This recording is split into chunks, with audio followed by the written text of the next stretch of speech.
Magandang araw mga kaibigan. Gusto kong magbigay reaction sa joint statements ng mga leaders ng 7 powerful countries in the world tungkol sa kaganapan sa West Philippine Sea. Ito yung tinatawag na G7. US, United Kingdom, Canada, France, Germany, Italy, and Japan. G7. Okay. So, ito yung headlines ng Philippine Star ngayon. G7 reaffirms support for Philippines amid sea row. Problema sa karagatan, sinusuportahan daw tayo nitong G7 nito. Wow naman. Ang sarap pakinggan. Kaya lang, anong klaseng support? Support ba in terms of action o hanggang salita lang? Okay. So ito, it's just a joint statement. Masarap pakinggan. Ito yung statement. Katatapos lang po ang summit nitong 7 leaders na ito sa Apulia, Italy. So ito yung kanilang pinirmahan na statement. Basahin ko . We remain seriously concerned. Ganda. Concerned lang kami. Mahal namin ang Pilipinas. We remain seriously concerned about the situation in the East and South China Seas and reiterate our strong opposition. Wow. Ayaw nila. Strong opposition to any unilateral attempt to change the status quo by force or coercion. Okay, dagdag. We continue opposing China's dangerous use of Coast Guard and maritime militia in the South China Sea and its repeated obstruction of countries' high seas freedom of navigation.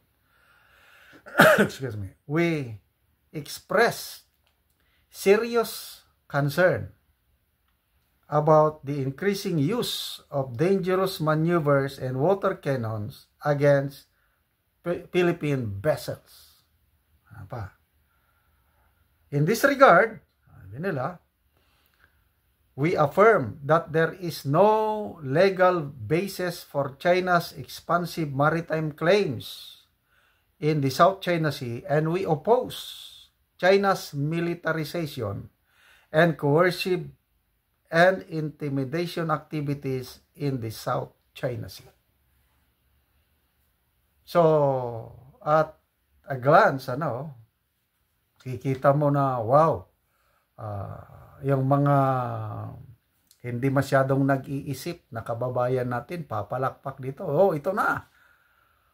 Tutulungan tayo ng G7. Very powerful. Yung 7 na yan. Ulitin ko United States, United Kingdom, Canada,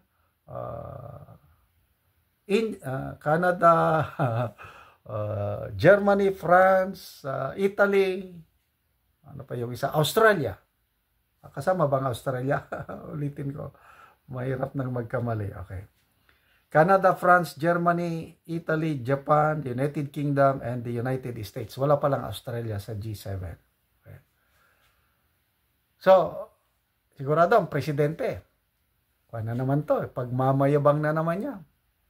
The G7 has spoken. They are opposing militarization of West Philippine Sea or South China Sea. Tanong, kung talagang ayaw nila yung ginagawa ng China, I am not pro-China, nabubwisit na rin ako sa China. Yung ginagawa nilang bullying, kung may kakayan lang ako, kung may superpower lang ako, palubugin ko lahat yung mga dinevelop nilang isla yan, ginawang military installation. Kaya lang, wala naman tayong magawa. Okay, kung talaga itong G7 na ito, talagang tutulungan tayo. Bakit noon pa sana nung sinisimulan i-develop ng China yung mga military bases na ngayon dyan sa mga malilit na isla, nung dinidevelop pa lang sana, dapat pinigilan na kung talagang gusto nilang tumulong. Anong nangyari? Nung pinabayaan lang. Hanggang salita lang. O ngayon, well-established na ang puwersa ng mga inchik dyan sa pinag-agawang teritoryo.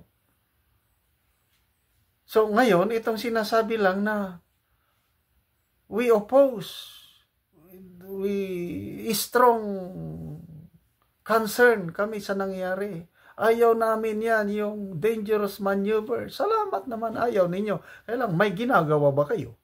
O may ginagawa ba itong G7? Nung binabangga ng ating mga vessels sa Ayungin Shoal, may ginagawa ba itong G7, itong pinagbabawalan ng ating mangingisda, na mangisda dyan sa Scarborough Shoal or Baho de Masinloc? Wala. Pinapabayaan lang tayo. We are on our own. And salamat at meron tayong mga magigiting na Coast Guard and Navy personnel ng Pilipinas na handang lumaban. We must not, hindi tayo dapat magpabuli. Laban tayo. Kita yung agawan ng yung supply, airdrop supply. Loko-loko itong China, nakuha niya yung isang package ng pagkain. Tapos itinapon lang din. Tapos yung evacuation ng may sakit na Filipino soldier. They prevented us from evacuating it. May ginawa ba itong G7 na ito? Anong action nila sa pagtulong? I'm sorry to say, itong mga statement nilang ito is useless. Bakit sila naggaganyan? Concern sila. Kasi yung freedom of navigation ang gusto nila eh. Ayaw nilang maghari-hari ang China dyan kasi apektado sila. Yung trade, commerce, yung ekonomiya nila maapektuhan once na mag-establish ang China dyan ng rule at ayaw niyang padaanin ng mga apektado sila. Yun ang tunay nilang concern. Kaya lang yung concern nila sa atin na gusto nila, ipakita nila ang tulong. Paano ang tulong? Example, dito ngayon yung threat ng China na i-detain ang ating mga mangingisda starting June 15 onwards. Pag may mahuli silang Pilipino dyan, arestuhin, i-detain for 30 days. Sana hindi mangyari. Paano tayo tutulungan? Kung talagang serious ang concern, yung pagmamahal nitong G7 na ito, di tulungan nilang ating Philippine Navy, tulungan nilang ating Coast Guard para madepensa ng ating mga mangingisda, para tuloy-tuloy lang ang hanap buhay. Ano sa tingin nyo? Papadalhan ba nila ng tulong? O bahala muna kayo dyan? At kung may nangyari, sana hindi mangyari. Kaya lang, once na may na-detain na mangingisda natin dahil sa Chinese ban na yan, ano kayang gagawin nila? Wala. Aangal lang yan. Mag-iingay yan. Kaya ang kawawa yung Pilipinong mangingisda nga nakulong na. Kaya itong mga joint statements na ito, useless. Para bang yung nangyari noon nung nilusob na ng Russia ang Ukraine, nagkaroon ng UN resolution demanding the immediate pull out of Russian forces in Ukraine. Kasama ang Pilipinas doon, ang pumirma sa resolution. May nangyari ba? Nag-pull out ba ang Russia? Wala naman mag 3 years na yung giyera. Nandiyan, kawawa ang mga Ukrainians. At ang mga political analysts, they're telling na talunan ng wala na ang Ukraine about to lose in that long war, kaya nagkakaroon ng peace summit sa Switzerland to drum up support for Ukraine. So ganun lang yun, mga resolution na wala namang katuturan. Kaya ako, I'm sorry, salamat sa serious concern ng G7, kailang ipakita nyo sa aksyon. Tulungan nyo kami para depensahan ang mga mangingisdang Pilipino na nanganganib ang kanilang kabuhayan at baka ma-detain ng mga inchik. Mag-destino kayo, mag-deploy kayo ng barko, itong G7 countries na ito, Navy or Coast Guard ships.